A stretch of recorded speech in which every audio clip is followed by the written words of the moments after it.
en el año 1960, en septiembre. No afectaron a Perú.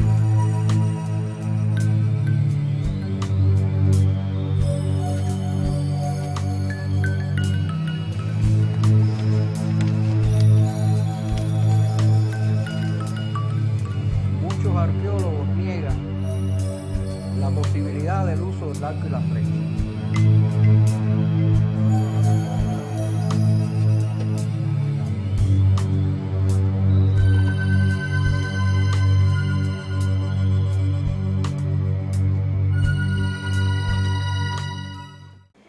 Roger Arrascaeta, mi primo, uno de los orgullos de la familia Arrascaeta.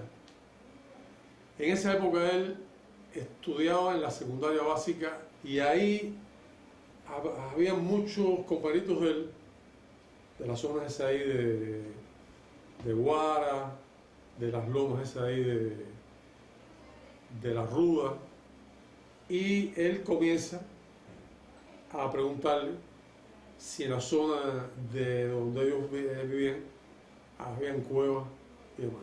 Y hay uno, Juan Carlos Mesa. Le decíamos el Rubio. Un buen día me trae en una libreta de la escuela, en las últimas hojas, dibujado una serie de dibujos que él había visto en unas cuevas en una zona determinada. Su reacción fue escéptica, ¿verdad? Y le pregunta, ¿pero tú nunca has visto esto en un libro? Porque él pensaba que él lo había copiado de algún libro, de alguna revista, y que era para fastidiarlo, para tomarle el pelo. Y entonces se ponen de acuerdo y van a la zona. El pueblecito de Ruda para acá, tú coges contrario. ¿Hasta la unidad vas a llegar? ¿O ante la unidad? Maguán allá. Eso está antes de llegar a Maguán. Antes de llegar a Maguán. En la misma charca. ¿Dónde era oír la charca? En la misma charca, ahí, ahí mismo. Ese es el área donde vamos a trabajar. Ahí. ¿Dónde vas para casa el Negro Quique y toda esa zona, por favor? Acompañados por un equipo de especialistas del Gabinete de Arqueología, el Comité Espeleológico y de la Oficina de Monumentos y Sitios Históricos de la ciudad y provincia de La Habana, viajamos hacia el sur, donde se descubren las bocas de las cuevas de la región pictórica de Guara, conocidas asimismo como Cuevas de las Charcas Largas, sobre cuyas paredes se pueden ver escenas exclusivas del arte rupestre de Cuba y del Caribe, atribuidas a la presencia cultural de varios grupos humanos que habitaron en la zona, razón de un interesante debate científico y de nuestro viaje. Una cosa importante, y el día ese que él se va para las cuevas, se emociona tanto que no ve el transcurrir del tiempo.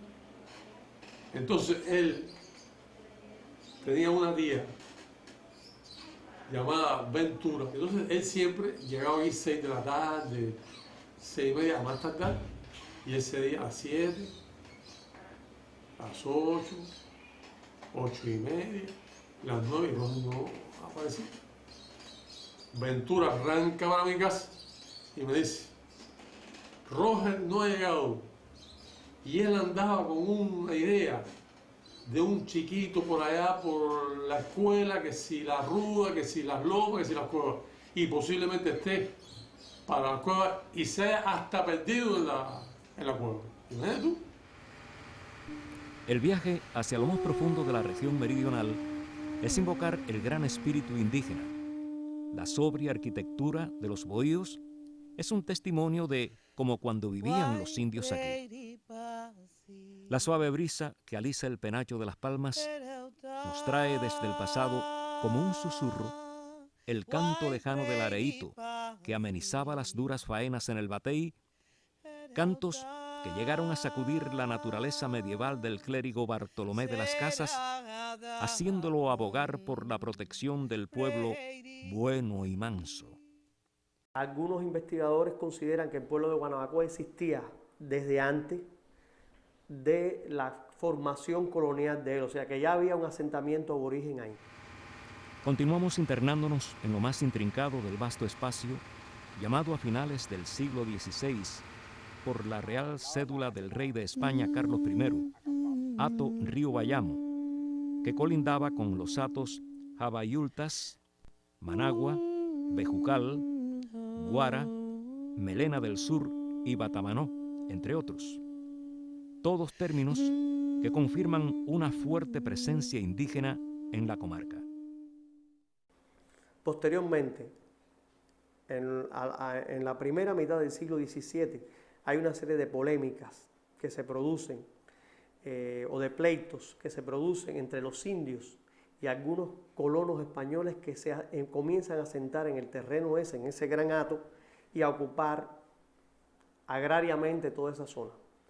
Entonces, gracias a esa polémica, nosotros pudimos tener más precisión de que las cuevas estas estaban exactamente casi al centro del hato, porque actualmente los nombres que mantienen las fincas de esa zona donde están ubicadas las cuevas son los mismos nombres que tenían a principios, en la primera mitad del siglo XVII, cuando algunos espacios de este hato se parcelan en diferentes fincas. Y esos mismos nombres son los que actualmente se conservan. En el hato Río Bayamo, además de la explotación agrícola, se hizo usual la crianza del ganado menor, cerdos y ganado vacuno, introducido en Cuba en la etapa post-colombina. Se acostumbraba a criarlos sueltos y para su captura había que cazarlos o montearlos. Posiblemente esas escenas tengan que ver con esa actividad cinegética que realizaban los indios de Guanabacoa en esa zona. Estas vastas tierras vieron crecer a lo largo de los siglos XVII, XVIII y XIX las plantaciones de café y la naciente industria azucarera cubana, donde fueron obligados a trabajar en condiciones de esclavos los negros africanos. Un buen motivo para huir de las plantaciones y ocultarse en los montes y cuevas de la zona. Así surgieron ocultos los palenques, donde se acumularon sus evidencias culturales. La controversia o la disputa ha venido por esa vía, ¿no? Ha habido muchas interpretaciones, diferentes interpretaciones, desde aquellas que consideraban que el arte de Guara podía ser muy antiguo, incluso relacionada con posibles grupos paleoindios, hasta otros conceptos, digamos, más contemporáneos desde el punto de vista cronológico, en la cual se ha planteado la posibilidad de que estas pictografías hayan sido hechas por grupos de cimarronaje que se asentaron en estas cuevas.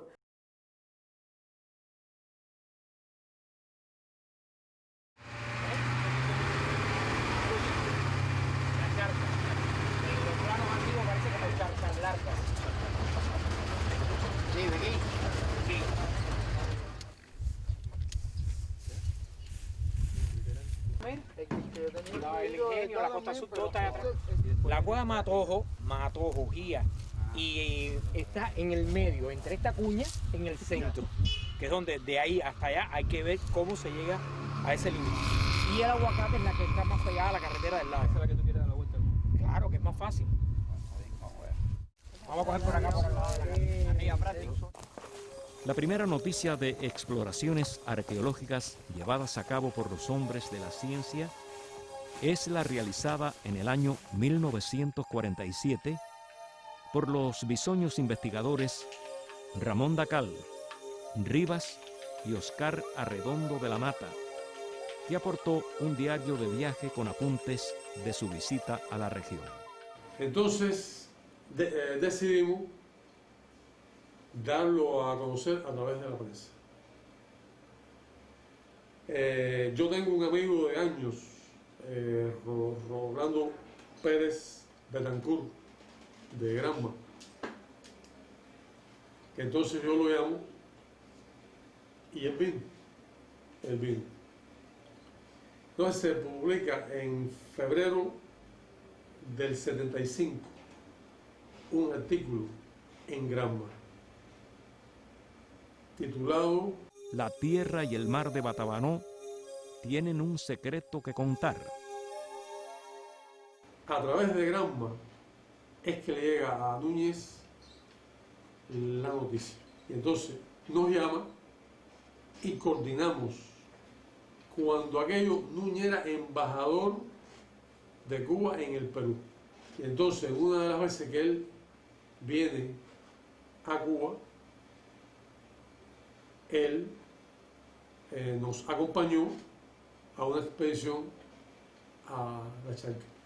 Ese mismo año, en 1975, el grupo de aficionados a la ciencia de Batabanó presenta el primer informe en el 35º aniversario de la Sociedad Espeleológica de Cuba. En el mismo evento se hace el lanzamiento de la primera obra que reúne las primeras referencias acerca del arte rupestre cubano, escrita por el doctor Antonio Núñez Jiménez. Cuba, dibujos rupestres, que contiene un artículo sobre la región pictórica de Guara. En el capítulo ese habla de las pictografías y las describe siguiendo el criterio nuestro.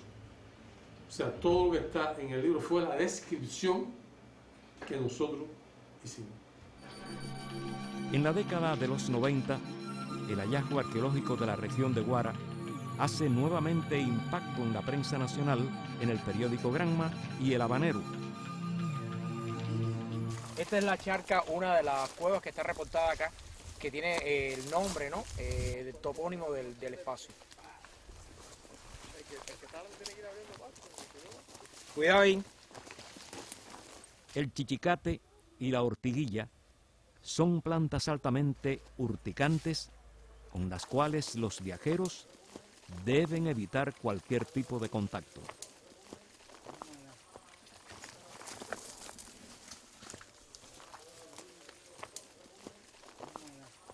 La cueva es bastante larga, tiene barro. Lo que no la tengo registrada como esta aquí. Esta. La cueva de la Charca no tiene dibujo rupestre, porque se aprecia gran cantidad de grafitis.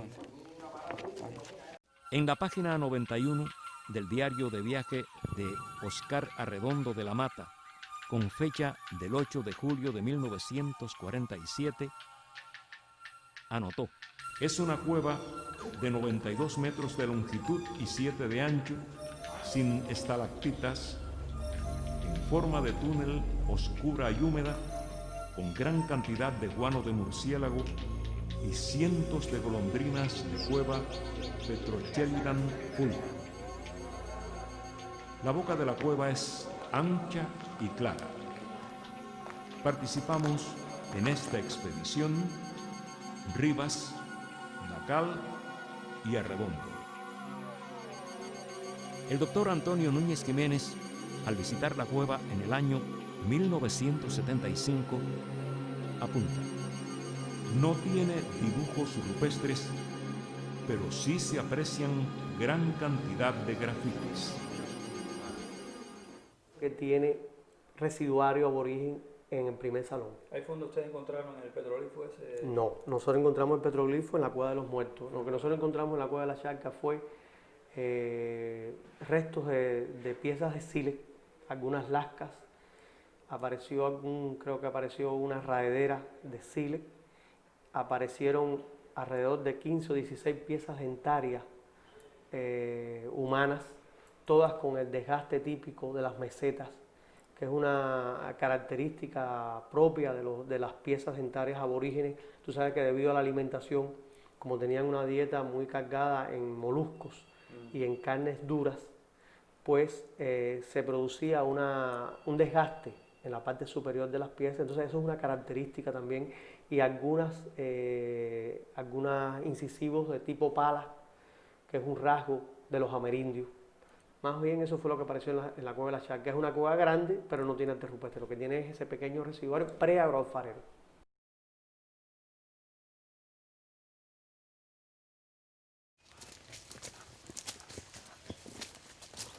Hay es esta cañada que está aquí, mira, que es una cañada intermitente. Ahora encontramos el río, que son ríos intermitentes, toda esta área. Son evacuaciones que van hacia la costa sur y entonces vienen todas las elevaciones, todas las lluvias y bajan por todos estos ríos que están aquí. Las llamadas cañadas intermitentes. Ahí cuando llueve, pues lo que baja de las lomas por esas cañadas son verdaderas corrientes de gran fuerza.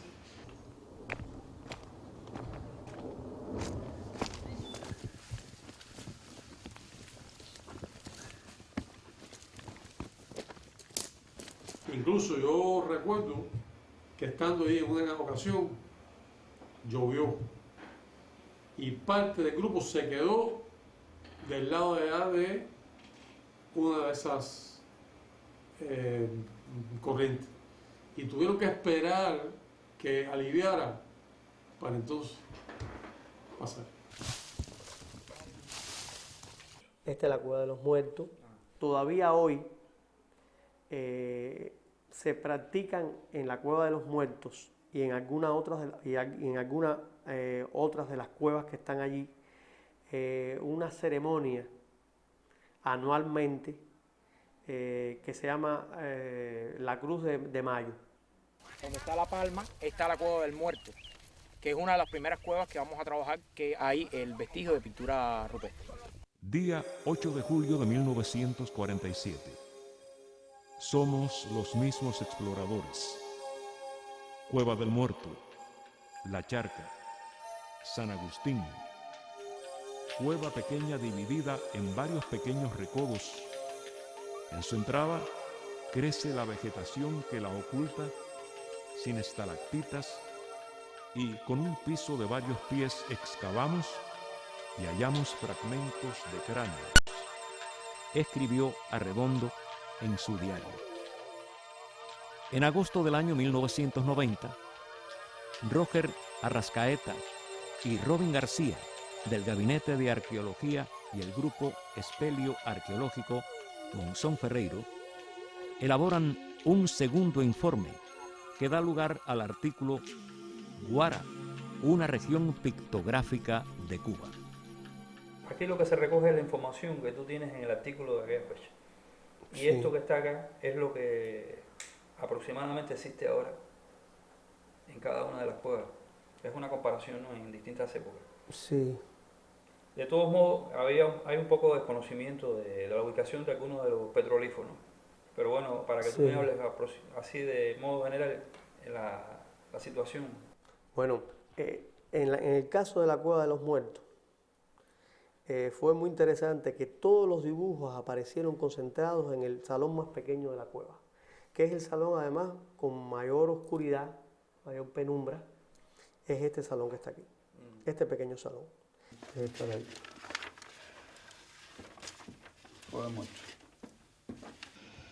Esto te da escala, a la escala que está el dibujo. En la pared norte, el mural número 8. Su presencia es impresionante, muy elaborado, con temática variada. En el mismo, experimentados investigadores han visto y ven motivos antropomorfos, fitomorfos y lo definido cuando escapa del entendimiento, ceremonial o abstracto, algo muy parecido con las manifestaciones parietales de la cueva García Robiú. También dicen que esto corresponde a firmas y a líneas que son de los grupos afrocubanos que también visitaron la cueva en un momento determinado. Hay reportes en 1801 de un gran palenque en estas cuevas. El mural es un conjunto que tiene una fuerte unidad visual estructurada con una línea inteligente, con grosor y dirección dinámica en color negro.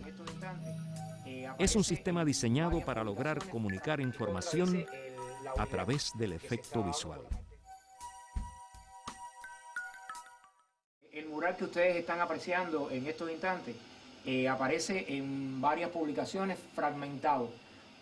Corresponde realmente a un gran mural con algunos motivos que son muy típicos y por lo tanto los autores que han publicado esta pictografía la han tomado muy fragmentada, o sea, fragmentos de él pero no como una unidad. Y esto es una de las cosas más interesantes, pues desde aquí hasta allá tiene una unidad en espacio y a la vez en tipología. El mural número 8 de la Cueva del Muerto, al igual que el prodigioso conjunto pictórico de los círculos concéntricos de Punta del Este, o el interminable petroglifo de Cueva La Cachimba, logran un profundo impacto en la memoria visual del observador, información condensada que solo se activa bajo circunstancias especiales desconocidas. Y entonces es como un sistema de descarga, ¿no?, hacia la misma roca a la hora de hacer este tipo de... Una de las interpretaciones más comunes del arte que hay en estos momentos para el arte rupestre en el mundo es la representación de muchas de estas escenas por chamanes que estaban en un estado de éxtasis, alucinados. Y entonces en los momentos esos de alucinación ellos se iban a los lugares y dibujaban una serie de sensaciones que ellos veían, de cosas que ellos sentían y las dibujaban como las veían. Sobre el mural, la huella muy reciente de personas desconocedoras del valor arqueológico de las pinturas rupestres. ¿Qué tienen ustedes perdido? Enseña, Mónica. Este que tienen perdido ustedes. Ese es aquel. Y este es este. No, pero no. Vamos hacia la pared sur. En un pequeño paño de la roca, un magnífico petroglifo inventariado como la número 2 es el ejemplo perfecto para hablar de la síntesis en el arte rupestre cubano. La economía de recursos visuales para lograr lo sutil de la anómala criatura descrita en el informe de Arrascaeta y Robin García como ave zancuda con alas extendidas y largo pico, mientras la menor trazada sobre el ala derecha parece más una cruz con base triangular o una figura antropomorfa abstracta. Todo ello quizás relacionado con el mito de la creación del pueblo arhuaco o de un significado más exotérico.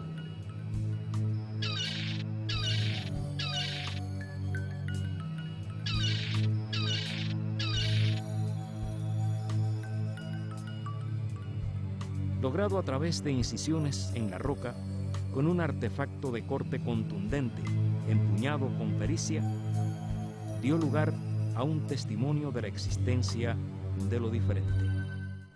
Al principio, cuando vi el petroglifo de la Cueva del Muerto, al mirar la forma zancuda, pensé en unas aves de rapiña del Pleistoceno, de una lechuza o de un búho, que tenían la lechuza las patas largas.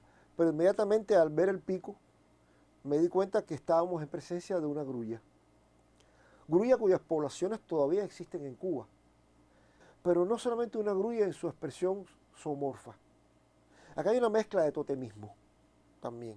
Puede haber totemismo en esto, de manera tal que se revela una especie de representación zoantropomorfa de los aborígenes. No afectaron a petroglifo, pero sobre el grabado rupestre, alguna persona que quiso fotografiarlo, quizás le pasó con un lápiz por encima de toda la figura. Y aquí entonces en la parte superior está la representación en pintura, o sea, en pictografía, en dibujo rupestre, de una posible mano que iba sobre el petroglifo. Tiene un dedo largo, me dice aquí. Tiene un dedo largo, el índice es más largo que el resto de los dedos. Aquí está el pulgar,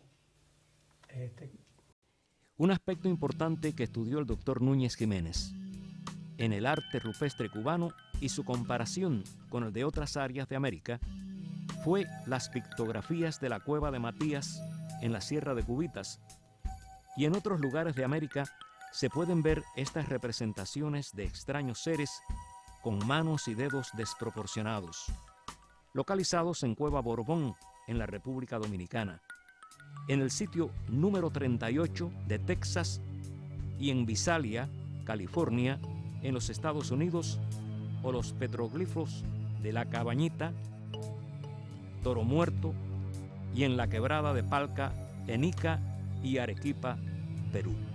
Sí, pero yo estaba acá. Pero este está de este lado y este está diciendo que está de frente. Ahora lo buscamos. Curiosamente, en la pared opuesta del salón, al noroeste, con el número 7, hay otro pequeño petroglifo, utilizando la misma técnica de la incisión en la roca, apenas perceptible. Hay también otras líneas acá que puede ser que algunas de estas grabados sean coloniales, de época colonial, y quizás este sea más antiguo.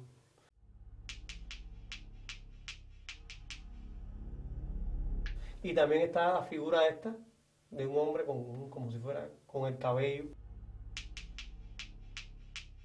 Que esto probablemente sea también moderno, pero viejo, tiene muchos años. Sobre el mismo panel rocoso, a escasa distancia, el espacio en blanco de las pictografías clasificadas como números 5 y 6, reportada en el primer informe del grupo Batabanó del año 1975. La número 5 era una composición geométrica en la que predominaban los triángulos y la pictografía 6 era un círculo concéntrico, ya reportadas como muy dañadas en el año 1975. Ambas desaparecidas en el informe del año 1990 a consecuencia de la degradación de la roca caliza. Debe estar ahí también, a lo mejor vamos a verlo. Prácticamente a la entrada del gran nicho, cautiva nuestra atención el pequeño mural número 1, constituido por dos pequeños motivos. Una cruz tosca, apenas es perceptible al ojo humano el pequeño petróglifo, y una pictografía con trazos en color negro llamada reticular. Lo que está allá muy borrosa. También está mucho más iluminada y está más afectada por la luz. ¿Lo ves ahí? Mira, hay como una copa abajo. ¿Y el círculo concéntrico este? Ese debe estar del lado de acá. En la parte sur de la pequeña bóveda, en un ángulo de la roca, orientado hacia el oeste, encontramos degradado un círculo concéntrico, una expresión afiliada por algunos investigadores al grupo cultural pre-agroalfarero.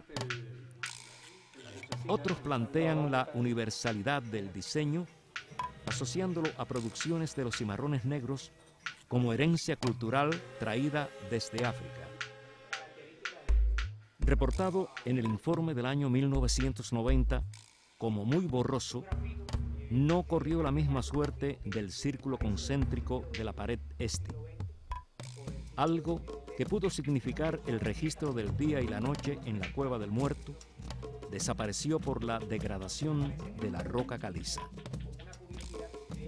Muy próximo se encuentran dos cruces y junto a otros dibujos de la cavidad explican el uso ceremonial en épocas postindígenas y de los negros cimarrones, llamada Cruz de Mayo. Nos muestra la consecución en el tiempo de un lugar para hacer prácticas religiosas, para hacer algún tipo de culto, como debió haber sido la Cueva de los Muertos en la época en que el hombre hizo los dibujos rupestres allí. Viene siendo como una danza de espiritismo de cordón, que tiene un vínculo con el pasado, con la desaparición de los ancestros de esas familias, con los parientes, con la gente que se ha ido. Y es muy interesante también los cantos, los textos de los cantos que se realizan en ese momento en la cueva. Está claro que aquí estamos ante un fenómeno típico de las tradiciones indígenas en Cuba. El hecho de que en este lugar se celebren ceremonias del espiritismo de cordón, unido al fenómeno de que en estas ceremonias se hace referencia a los espíritus de los antepasados, unido al hecho de que hay una tradición de huella indígena arqueológica en este lugar, unido a toda esa serie de circunstancias, eso demuestra que efectivamente esta ceremonia del espiritismo de cordón que se celebra aquí es una tradición directa de los areitos que celebraban las comunidades indígenas en Cuba. En otros lugares de nuestro país también se produce esa misma situación y ya está demostrado que efectivamente las actuales ceremonias de danza y canto del espiritismo de cordón son de las tradiciones de los areitos nuestros indígenas. Al abandonar el Salón de las Pinturas, una roca prominente del techo bajo recuerda la importancia del uso obligatorio del casco en las exploraciones bajo tierra.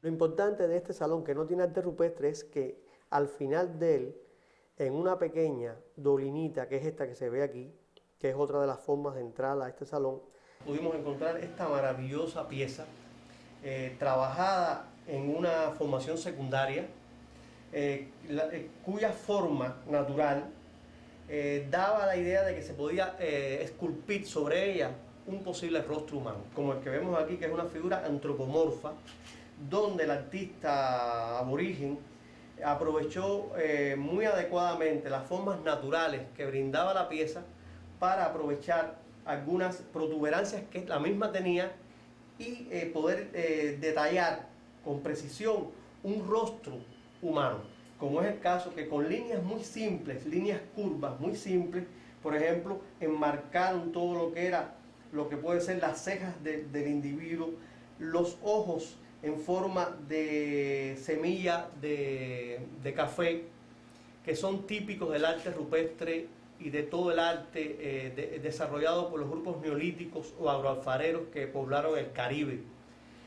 Por otra parte, la forma en que ellos representan todo lo que es el rostro de la figura, por ejemplo, estas zonas de la nariz, aquí se demarca lo que fue toda la boca, la forma en que ellos representaron las orejas de este rostro.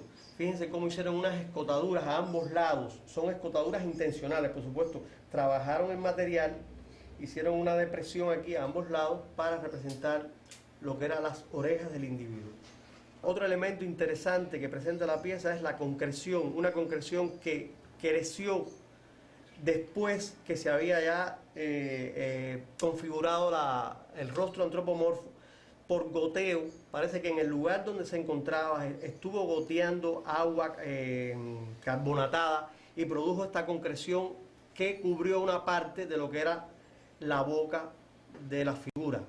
La polémica, quizás, si podemos llamarle polémica, es que el doctor Gabino La Rosa piensa que pudiera ser una pieza relacionada con sitios de cimarronaje afrocubano. Nosotros sí consideramos que es una pieza vinculada con las cuevas y con los aborígenes que estuvieron allí.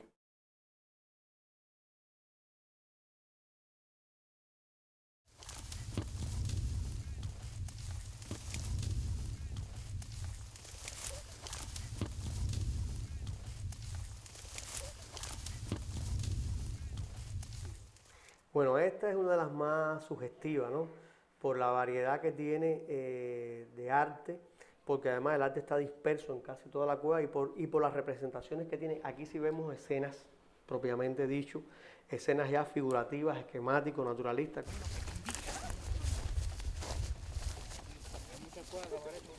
Vamos hacia otra cita con los misterios del pasado histórico en la cueva de los Matojos o del Plátano, para ver las escenas de caza exclusivas de Cuba y del Caribe.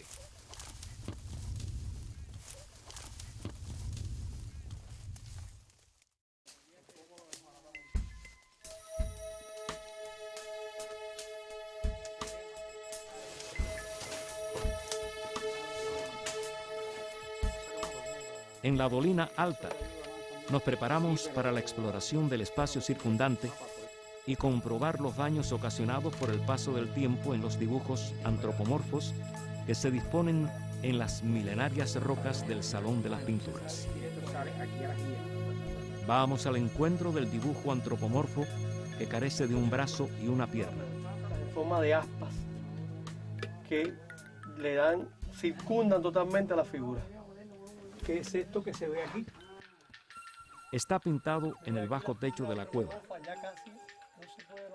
El artista de antaño debió agacharse para dibujar mirando hacia arriba.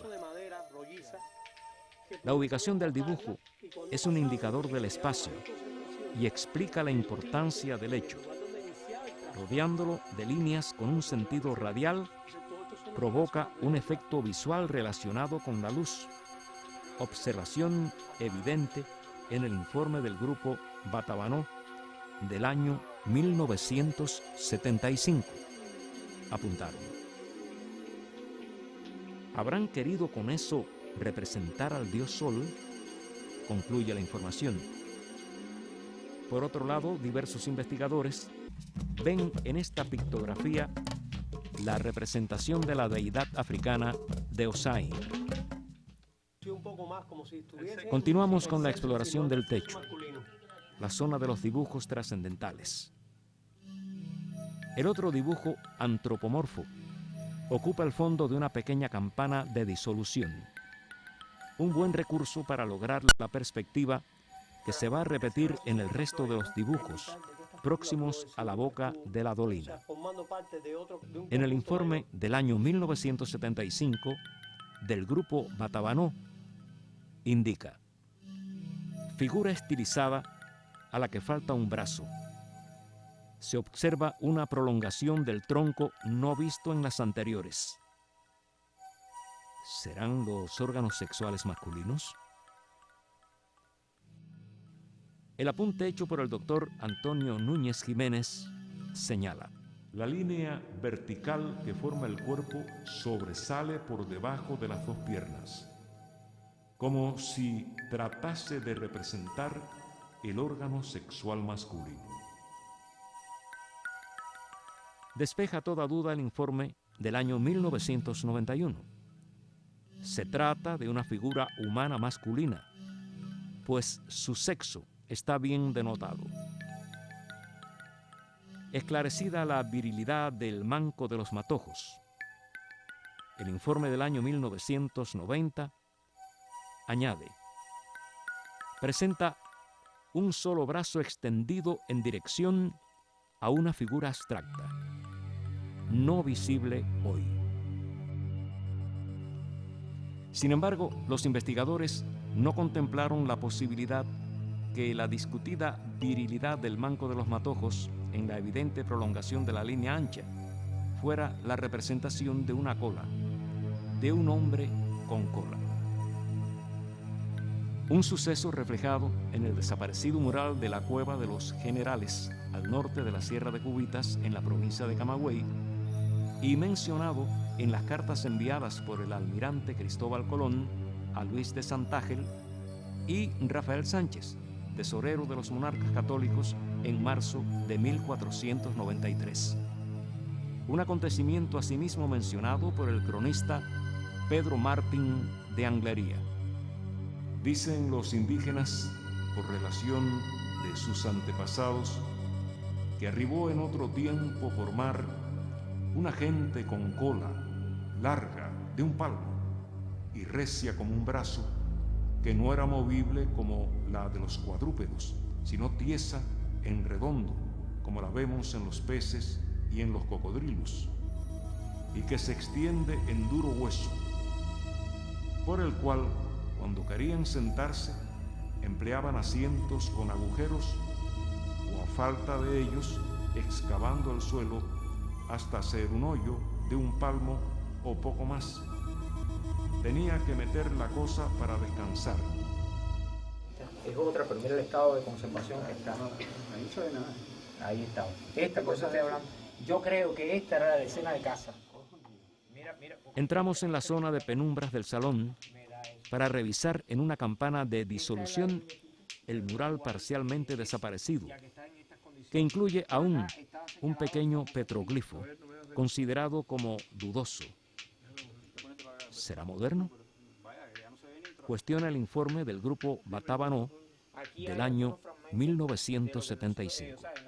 Inventariado con el número 4 por el doctor Antonio Núñez Jiménez, ilustró: formado por una figura antropomorfa esquematizada cuyo tronco está cruzado por 3 líneas horizontales como que poseyese 6 brazos.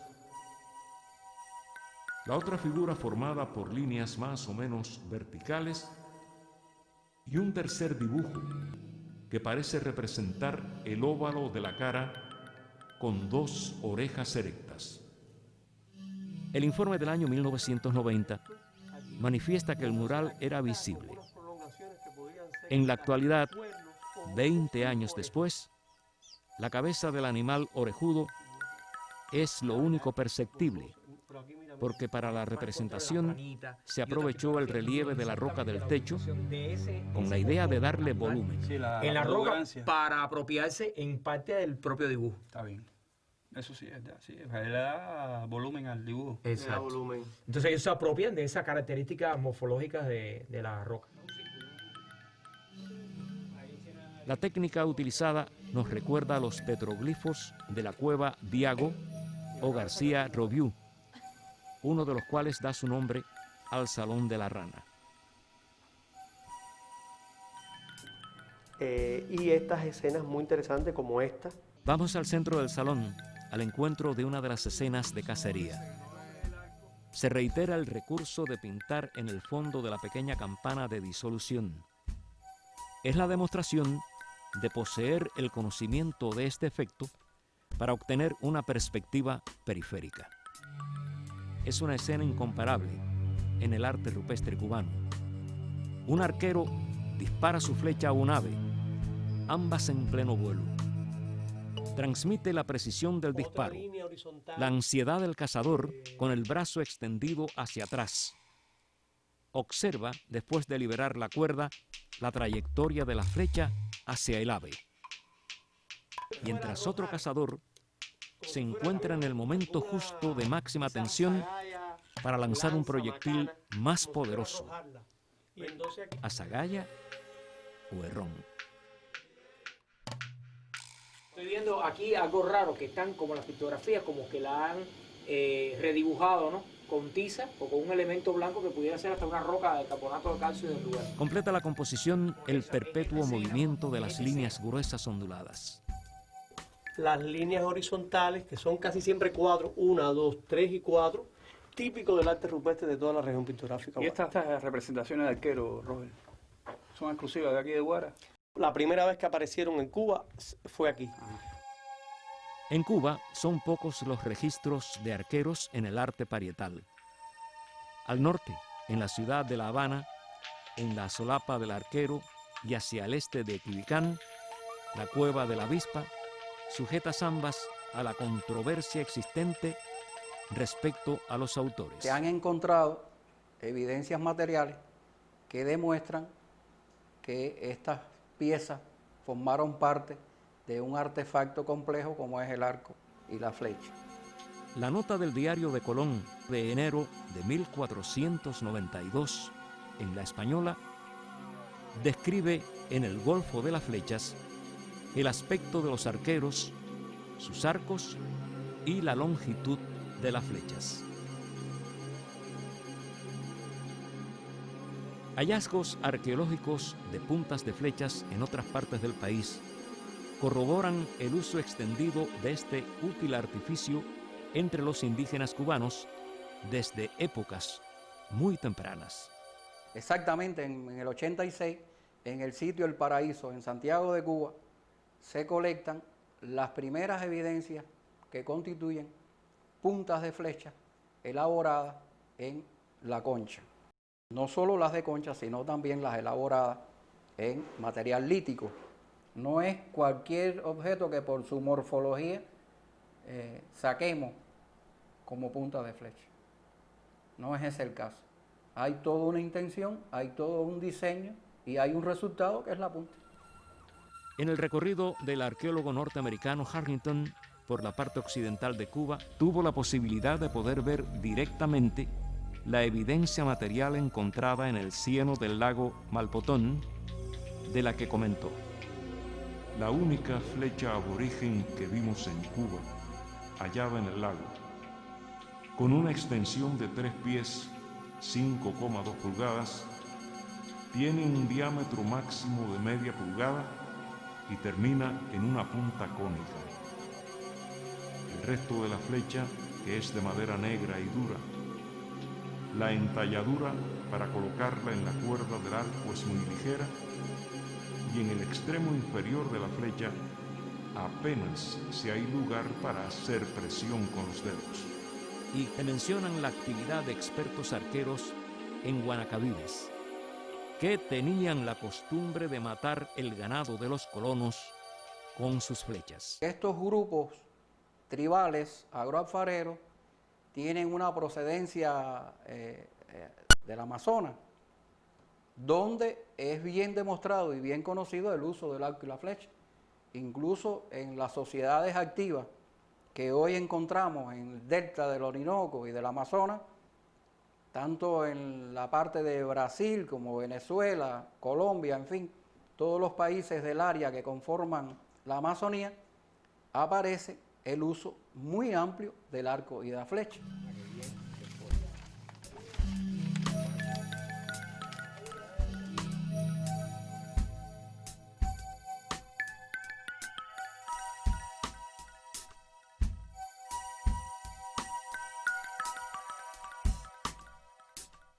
Hay escenas de caza, hay pictografías que reflejan al arquero en acción y hay esos reportes indican, refuerzan el criterio de que sí se usó el arco y la flecha por las comunidades que poblaron el archipiélago cubano. Yo soy de los que piensan que sí se usó, o sea, como arqueólogo de experiencia, pienso que sí hubo uso del arco y la flecha, tanto para cazar como para pescar. Pensamos que era un artefacto necesario en el desarrollo de estas actividades económicas. En el informe del Grupo Batabanó del año 1975, hay clasificada una pictografía con el número 10 que no fue registrada en los informes posteriores. Representa una especie de óvalo de 23 centímetros de alto y 15,4 centímetros de ancho. En su interior se observan dos líneas oblicuas cortadas perpendicularmente por otra. En verdad son 3 cuevas, aunque en el libro de Núñez consideró que algunos salones de la Cueva de la Gía podían considerarse como cuevas. Pero nosotros que exploramos profundamente las cuevas nos hemos percatado que es solamente una cueva con distintos salones. Sí. Ahora vamos a introducirnos por los angostos túneles, conocidos por gateras. Son las conexiones subterráneas que unen en una sola caverna los salones aledaños. Ahí está bien.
Este animal tiene como una prolongación aquí,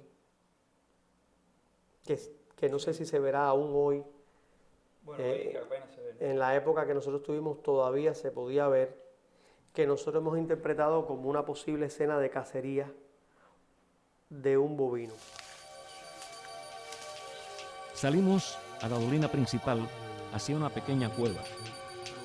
En la parte norte se puede ver a duras penas la otra escena de caza descrita por el informe del grupo Batábano del año 1975, momento culminante en que la bestia se encuentra herida y acorralada por sus perseguidores.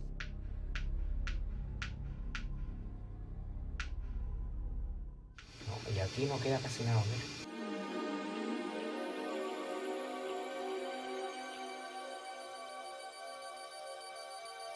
En el mural hay elementos comunes al mural de la Cueva del Muerto, los llamados husos, pinos, coníferas, yuca o papaya.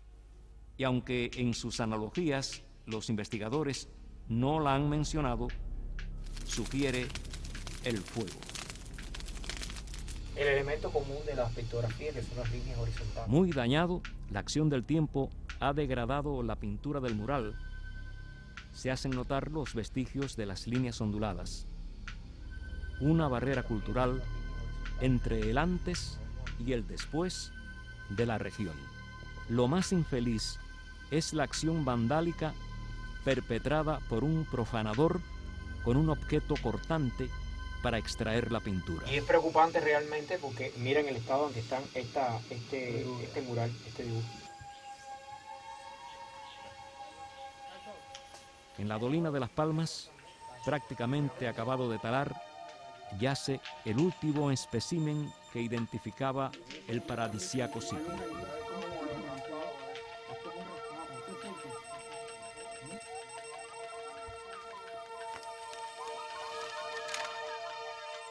Me dijiste que para allá la giga, ¿no?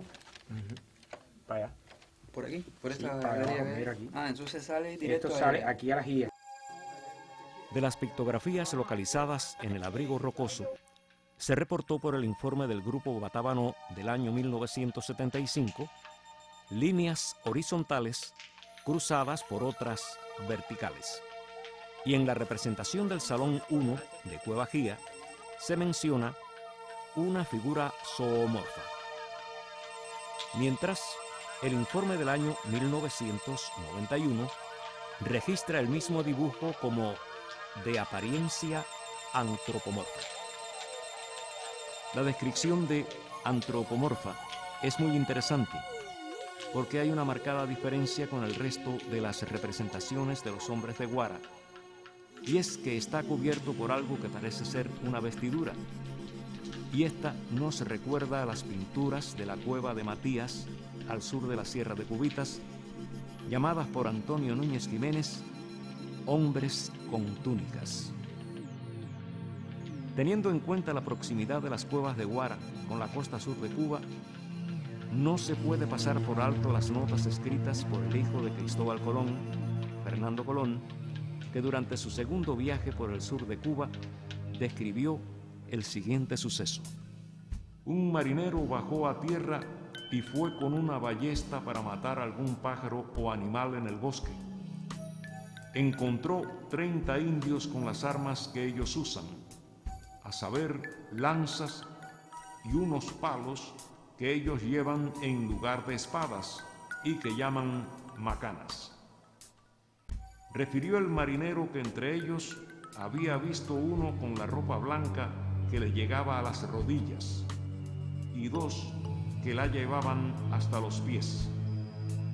Los tres eran blancos como nosotros.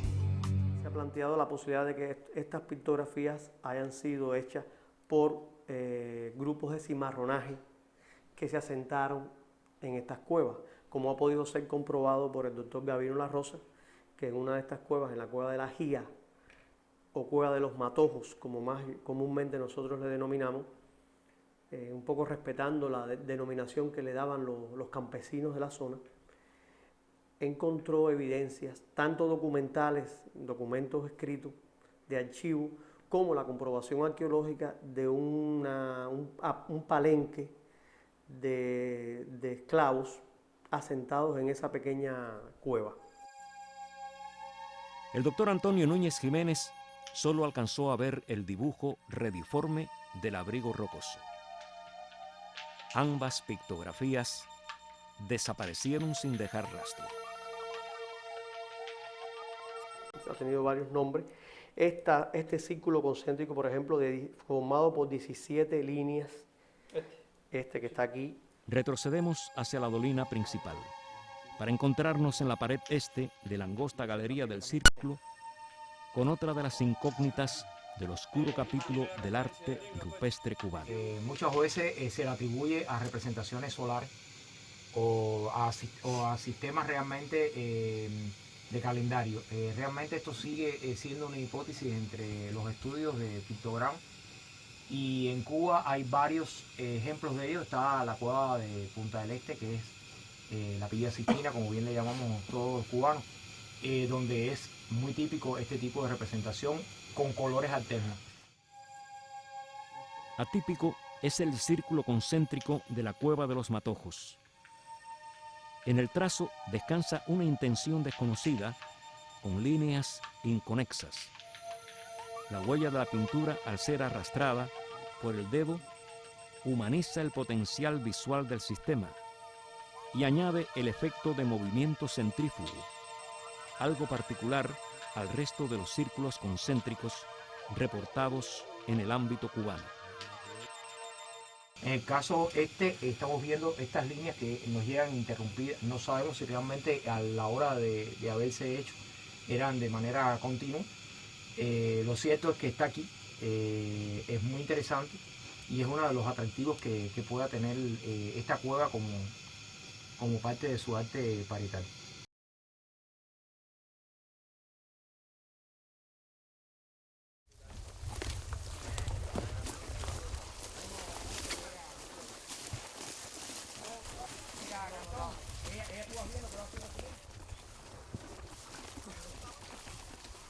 Estamos buscando en estos instantes, localizándola.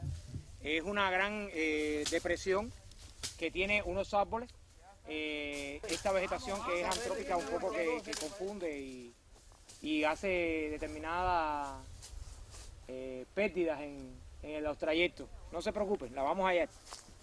Cuando el sol rasga las piedras y el maniguazo se enmaraña, no vale ni mapas ni GPS que lo desenrede.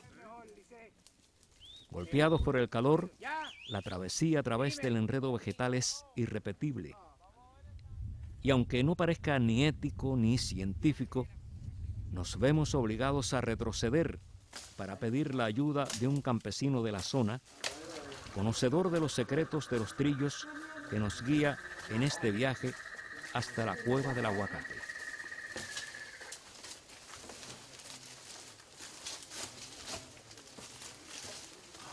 Esta misma. Cueva sin nombre. Charcas, 15 de julio de 1947. Esta cueva es en la actualidad una serie de covachas que forman un medio círculo o herradura con más de media manzana al borde de un terreno más elevado. Es para decir un gran salón desplomado cuyo centro es hoy una llanura y que solo quedan residuos de cuevas a su alrededor, Dacal, Rivas y Arredondo. La dolina de la Herradura o de las Carretas en la Cueva del Aguacate ha comenzado a relatar su historia pasada a través de las evidencias culturales de distintas etapas indígenas y coloniales encontradas en sus excavaciones por los arqueólogos. En la parte de las dolinas se realizaron hace muchos años una serie de calas, están aquí representadas, calas de prueba, y se verificó la existencia de un ligero residuario preagroalfarero, donde se hallaron microcuentas de concha, algunos restos de piedra tallada, particularmente en pedernal gris y negro, consistentes, digamos, en microlascas. Se encontró un pequeño buril y también se hallaron muy finas capas de ceniza, indicativo de presencia de fogones allí, y restos óseos y de moluscos terrestres que posiblemente hayan conformado la dieta de esta gente, que estuvieron ahí al parecer muy poco tiempo. Además, en la superficie se han encontrado fragmentos de losa inglesa, clavos de hierro y una cuenta de coral rojo. Material colonial que podría ser una prueba a favor de la presencia de apalencados negros en el lugar.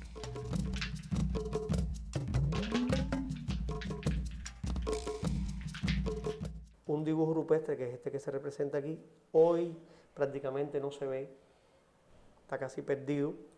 Tú lo tienes ubicado aquí. Y ellos lo tienen ubicado a la entrada del pasadizo. Ahí, al abajo de ahí. Ajá, allí. Y míralo aquí. Ese es el trabajo. El único dibujo rupestre en color negro que encontramos aquí en la Cueva del Aguacate, en lo que es el área de la solapa o dolina principal. Ubicamos la curiosa pictografía en la pared norte. Es la representación de un dibujo antropomorfo con los brazos horizontales en posición de cuclillas. Se prolonga en una abertura una solución ingeniosa de diseño para identificar el sexo femenino. En este punto recordamos la pictografía antropomorfa de la Cueva del Muerto, en la que prolongaron la línea del tronco para evidenciar el sexo masculino. En el artículo del año 1990 de Arrascaeta y Robin García agregan: sus extremidades inferiores terminan en forma flechiforme. La flecha apunta hacia la tierra, el símbolo de la fertilidad. La maternidad es la esencia de la estilizada Venus del Aguacate. Trata quizás de representar una persona que está en una posición acuclillada. A lo largo de la pared de la dolina se pueden ver algunas huellas más de antiguos dibujos, pero solo eso, vagos vestigios de pinturas rupestres. Aquí tienen, allí tienen, pero los enconexos, esto sí, me da la misma técnica también, como estamos hablando de ese trazo es de esa época. Mira este, mira aquí, mira. Por eso. Estamos hablando de esto que está aquí. Y muchos letreros modernos. Como sucede en la Cueva de los Muertos, aparecieron en el salón más pequeño, en el salón quizás más protegido para poder penetrar en él.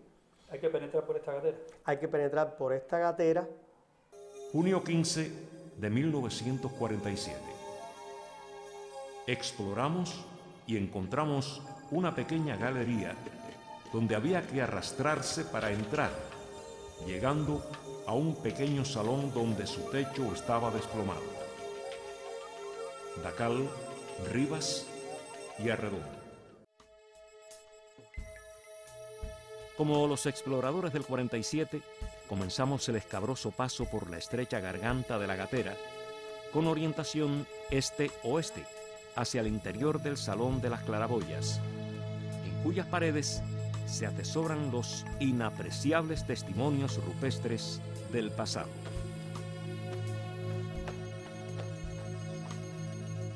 También se encontró esta característica que tiene el arte rupestre de la región pictográfica Guara, que aparecen dibujos abstractos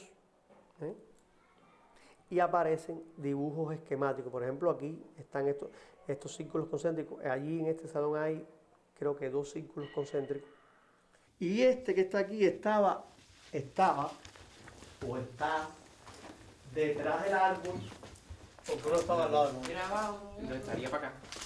Mira que ciclo está aquí. Sí, por eso te digo, estaba muy cerca uno del otro. Míralo Míralo aquí, compadre, míralo aquí, está bien ubicado. En la pared este se abre una estrecha arista, orientada hacia el sureste. Aparece un pequeño círculo concéntrico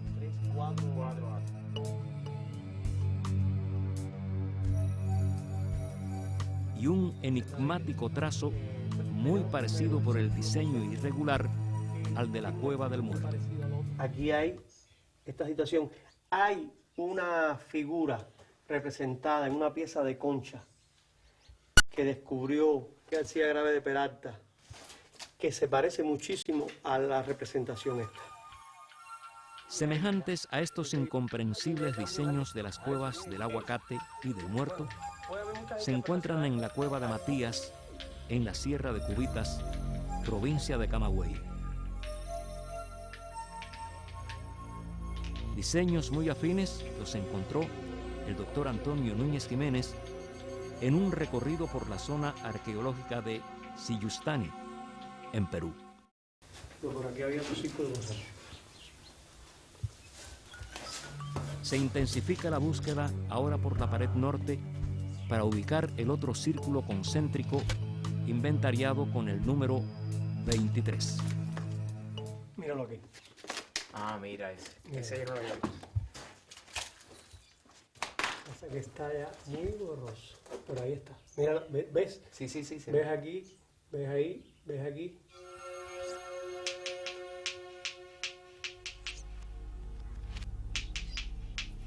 Salió ahí. Dame la escalita. Vamos a... Sí, vamos a dibujar. Como si hubieran mojado un dedo en tinta y entonces iban haciendo El lugar así. donde empieza es el más fuerte. Es el más fuerte. Por eso es que hay más concentración aquí en donde comienza. Y después, que esa es la idea que da. Hay mayor cantidad acumulada de tinta. Está en el punto. Está en el punto donde comienza. Porque en ese momento el dedo tiene más cantidad de pigmento. Entonces, cuando hacen así... Se puede ver a simple vista que ambos círculos concéntricos son espiraliformes, según lo reportado por el doctor Fernando Ortiz en el informe de la Cueva del Templo en el año 1922. Los primeros reportados después de los de Punta del Este, en Cuba. Como puede ver, digo gran animal porque desde el punto de vista de la representación es una figura muy grande respecto a la humana y que tiene una prolongación en la cabeza que pudiera indicar que se trata de un bovino. Atrapado en el reducido nicho de la Dolina de las Claraboyas, sobre la pared norte, el registro parietal. 3 hombres alineados hacen un triángulo perfecto. En el calco del año 1975 del grupo Batábano se veía ya borroso un cuarto hombre en la alineación de la base del supuesto tríptico. Abajo, emblemáticas con efecto hipnótico, el movimiento ondulante de las líneas negras. Una de las cosas, digamos, sobresalientes es la reiteración de estas líneas que aparece en este dibujo y que se da en las 3 cuevas del lugar. Aparece en este dibujo en particular, se da también en la Cueva de los Matojos, en la famosa escena de cacería esta. Se da también aquí igual en la Cueva de los Matojos en otra de las escenas y en la Cueva de los Muertos, en el famoso mural que hay una representación humana y están de nuevo las 3 líneas.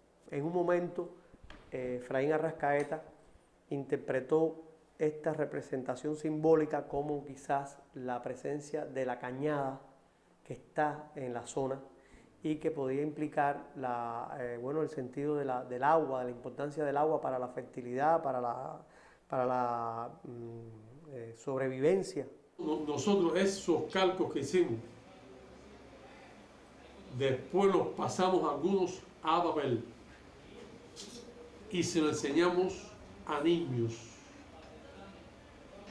desde primer grado hasta 4º grado, y en todos los casos que consultamos, que encuestamos a los niños, que posiblemente fueron más de 100, todos cuando vieron esas líneas ondulantes, pero eso es un río. Con la siempre sorprendente capacidad del artista prehistórico de reflejar la realidad, una vez más la escena de caza, capaz de capturar en su memoria visual el dramatismo de la lucha y reflejarlo sin elementos superfluos. Una constante en el arte rupestre cubano, donde algunos investigadores solo ven los rudimentos de una inteligencia primitiva, hay dominio del espacio, de las proporciones, la síntesis de los elementos visuales y el cinetismo. Escenas estas de cacería que son exclusivas del Caribe. Núñez Jiménez, Caridad Rodríguez y el doctor José Manuel Guarz visitó este lugar en el año 1975 con nosotros lo invitamos y los trajimos aquí, y bueno, se quedaron muy impresionados por la, digamos, dibujos atípicos dentro del área del Caribe. O sea, no se había dado hasta el momento representaciones de este tipo, ni unos dibujos con estas características en todo el área del Caribe. Cuando observamos registros parietales de otras culturas, con escenas similares de caza, se acepta, sin espacio a la duda, el uso de las proporciones para establecer la diferencia entre el hombre y la talla superior del animal. Los diferentes autores y investigadores que han trabajado esto, ¿no? Núñez Jiménez planteó la posibilidad de que fuera la representación de una jutía que por un objetivo mágico religioso hayan podido representar la jutía de un tamaño más grande que digamos, con respecto a las figuras que aparecen acompañándola, y que pues pudiera tratarse de un dibujo muy antiguo. Nosotros, por nuestra parte, consideramos que son dibujos postcolombinos, eso lo hemos mantenido, y que puede ser la representación de un bovino y que pudiera tener vínculo con una escena de cacería o de montería. En las escenas de cacería de Guara es obvio el dominio de las proporciones para hacernos comprender el duro enfrentamiento por la supervivencia a través de lo mortal. Una práctica que perdura en la región hasta nuestros días para garantizar la existencia humana. En el libro Cuba, Dibujos rupestres, el doctor Antonio Núñez Jiménez apuntó: en una escena de caza representada pictográficamente en el sitio número 68 de Terrell County, en Texas, se ve a varios cazadores. Uno de ellos dispara una flecha con un arco contra dos especies muy semejantes a las descritas en las cuevas de Guara y de las cuales nos dice A.T. Jackson. Los animales no son identificables, excepto que sugieren búfalos. Algunos investigadores han llegado a plantear la posibilidad de que algunas tribus americanas hayan llegado aquí, que realizaban estas cacerías, conocían los bovinos, por supuesto, y hayan hecho estas representaciones. Esta es una de las hipótesis que hay también, lo cual implicaría llevar eso muy atrás, o sea, con una gran antigüedad. Esta industria tiene una influencia, hasta donde sabemos, entre otras, de la Poverty Point, que es una cultura que se asentó en el sudeste de los Estados Unidos y tiene mucha similitud con esta industria microlítica. Y es ahí, en esa industria, donde empiezan a aparecer estas micropuntas o puntas de flecha, que se han ido repitiendo en todos los sitios de esta afiliación que han sido excavados. Jorajuría, por ejemplo, aparecen micropuntas, aparecen en Río Chico y aparecen en otros lugares de grupos de esta afiliación pretribal tardío. Y indios del norte también, pues estamos hablando de Huachinango, estamos hablando de un grupo de indios que están viniendo del continente. O de nuestros propios aborígenes. Y de las islas que están en entorno también, que se usaron para traerlas hacia este espacio. Es posible. Despojadas de la vegetación que servía de cubierta natural por un devastador incendio forestal, como pudimos comprobar en esta etapa de la expedición, reanudamos el rastreo de los vestigios pictóricos en las erosionadas paredes castigadas por los raudales de luz que vienen del exterior. Avanzamos desde la luz hacia la parte más sombría de la covacha. Entre el techo y la pared solo se ven los rastros imperceptibles de los dibujos pintados en color negro. Poco se puede hacer para reconstruirlas. Hay que recurrir al viejo archivo de calcos hechos por los primeros exploradores de la legendaria región pictórica de Guara. Ahora, ninguna de ellas se ha podido hasta hoy verificar. Todos son hipótesis. Yo pienso que cuando podamos hacer dataciones de carbono 14 a los dibujos, vamos a tener la respuesta final sobre la época de los dibujos y por ende con qué cultura pudieran haber estado relacionados. Esa zona, todos los esfuerzos que hagan para su preservación son pocos, porque ya le digo, ahí lo que hay son joyas de las pictografías a nivel del Caribe. Días antes de ser declarada monumento local en el año 1975 por el doctor Antonio Núñez Jiménez, la cueva del Aguacate fue dañada por el uso de explosivos, que solo sirvió para herir el contexto que resguarda parte de la memoria histórica cultural de una de las expresiones más autóctonas de la identidad cubana, el arte rupestre.